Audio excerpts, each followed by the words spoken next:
এবার ঈদেও সরকার নির্ধারিত দরে বিক্রি হচ্ছে না কোরবানির পশুর চামড়া। বাণিজ্য মন্ত্রণালয় গতবারের তুলনায় প্রতি বর্গফুটে প্রায় 2 টাকা দর বাড়ালেও সেই দর নিয়ে চলছে অসন্তোষ। গতবারের চেয়ে বেশি দাম দূরের কথা, চামড়া প্রতি 150 থেকে 200 টাকা কম দিচ্ছে পোস্তার আড়তদারেরা। কোথাও কোথাও সরকারের বেঁধে দেয়া দরের তুলনায় অর্ধেকও পাচ্ছেন না এমন অভিযোগ মৌসুমে ব্যবসায়ী এবং মাদ্রাসা শিক্ষকদের। আড়তদারদের দাবি, লবণ ও কেমিক্যালের চড়া দামের কারণেই কমেছে চামড়ার দর।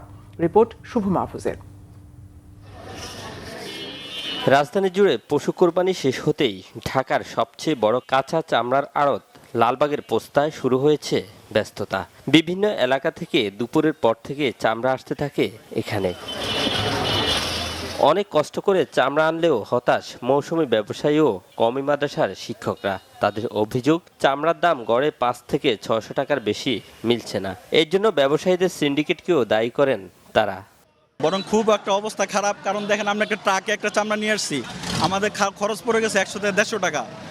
সেই 150 টাকা চামড়া আইনা সারাদিন বাচ্চাদেরকে কষ্ট করে এখন চামড়ার দাম বলতেছে 450-500 টাকা।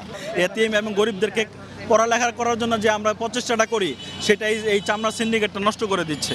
তাইলে এই জন্য দেখেন আমাদের কওমি মাদ্রাসার যে ধরনের চামড়া কালেকশন ছিল, এখানে কিন্তু আস্তে আস্তে বয়কটের ডাক আসছে। সার্বিক বিষয় নিয়ে আমরা কওমি মাদ্রাসার ওস্তাদরা একেবারে হতাশ।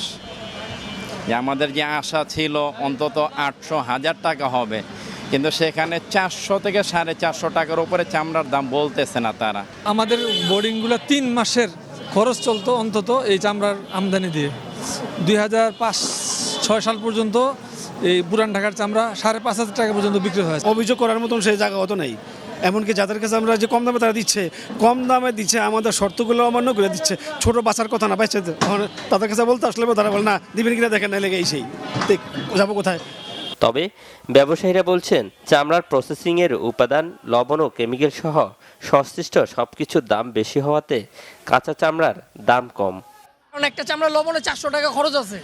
গভর্নমেন্ট যেভাবে আপনার চামড়ার দামটা টেনে দিছে, লবণ অ্যাড করলে ওইভাবেই হয়, ইভেন ওর চেয়ে বেশি হয়।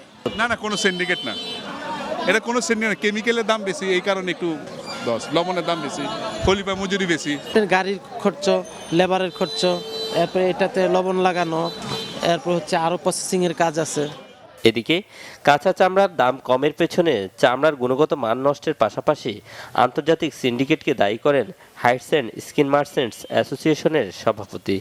3,000-4,000 টাকা আমরাও কিনছি, 5,000-6,000 টাকা কিনছি। এখন একটা জায়গায় চলে গেছে, এর চাইনিজের কাছে চলে গেছে। আর সিটিভি ঠিক নাগার কারণে একটা গ্রুপ সিন্ডিকেট করছে।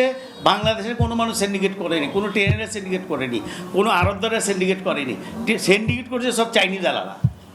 এই বছর পোস্তা 1 লাখ পিস কাঁচা চামড়া সংগ্রহের লক্ষ্যমাত্রা নির্ধারণের কথাও জানান তিনি। শুভ মাহফুজ, বাংলা ভিশন, ঢাকা।